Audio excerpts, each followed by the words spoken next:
Hey guys, আজি তিনি গুণীয়া ঔষধি গুণেৰে ভৰিপূৰ্ণ এই মাছৰ তৰকাৰী বনালো। চাপছো কেনেকৈ বনালো মই আৰু কি পদ্ধতিত বনালো ভিডিওটো সম্পূৰ্ণভাৱে আৰু স্ক্ৰিপ্ট নকৰাকৈ চাই যাওক। দেৰি নকৰি ভিডিওটোৰ মাজলৈ যাওঁ। দেখিছেনে কি ধুনীয়া ঔষধটো।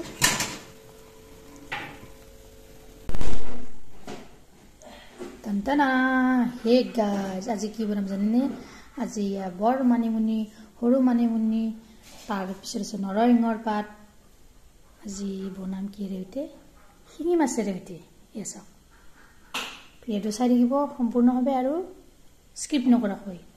এতিয়া মই এইখিনি প্ৰথমতে মিক্সিত মাৰি লওঁ। আহক তেতিয়ালে মিক্সিৰ ওচৰলৈ যাওঁ। এয়া মিক্সিৰ জাৰটো লৈ লৈছোঁ মই। তাৰপিছত এইকেইডাল ইয়াতে দি দিলোঁ।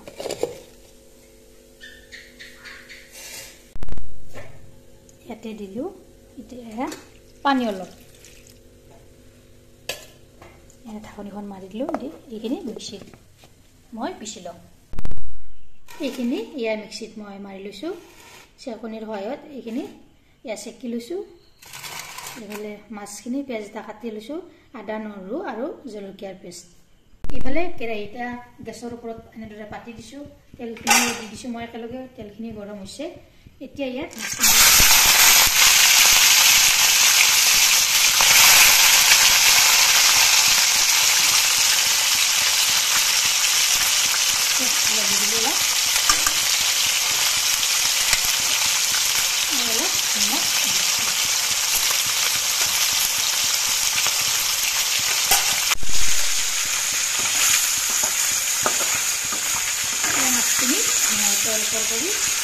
লগাই দিছোঁ।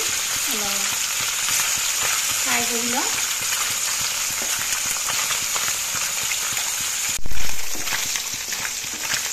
মাছখিনি অলপ ফ্ৰাই কৰি ল'লোঁ। এতিয়া মাছখিনি দি দিলোঁ। মাছখিনি দিওঁ এনেদৰে অলপ ভাজিলোঁ। ইয়াতে এতিয়া আদা নহৰু আৰু জলকীয়াৰ পেষ্ট এচামুচ দি দিলোঁ। এইখিনি ভাজিলোঁ এনেদৰে অলপ ফ্ৰাই কৰি।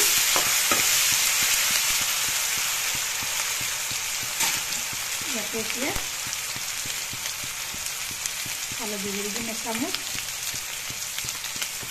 আৰু দিম নিমখ এচামুচ।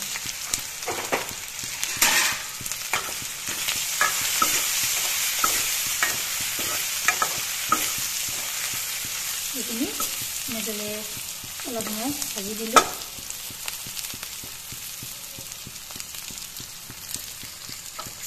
এতিয়া ইয়াতে মিশ্ৰণটো ইয়াত দি দিলোঁ।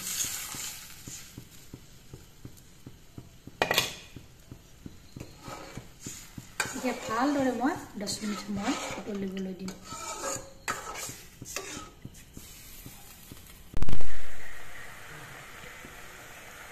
ইয়াত চাকছোঁ 10 মিনিট সময় মই ধুনীয়াকৈ উতলালোঁ। বেছি জোল বনা নাই। এয়া হৈ গ'ল। নমাই থ'লোঁ। এইখিনিতে যদি ভিডিওটো ভাল পালে আপোনালোকে তেনেহ'লে এটা লাইক কৰিব, শ্বেয়াৰ কৰিব, কমেণ্ট কৰিব আৰু মোৰ চেনেল যদি নতুনকৈ আহিছে চেনেলটো ছাবস্ক্ৰাইব কৰিব। লগতে ফেচবুক পেজতো ফ'ল' কৰিব। ধন্যবাদ।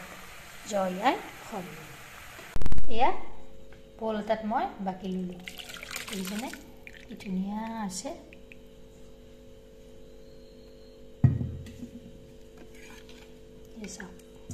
বঢ়িয়া আছে। শিঙি মাছ আৰু তিনিগুণীয়া শাক, ঔষধি শাক।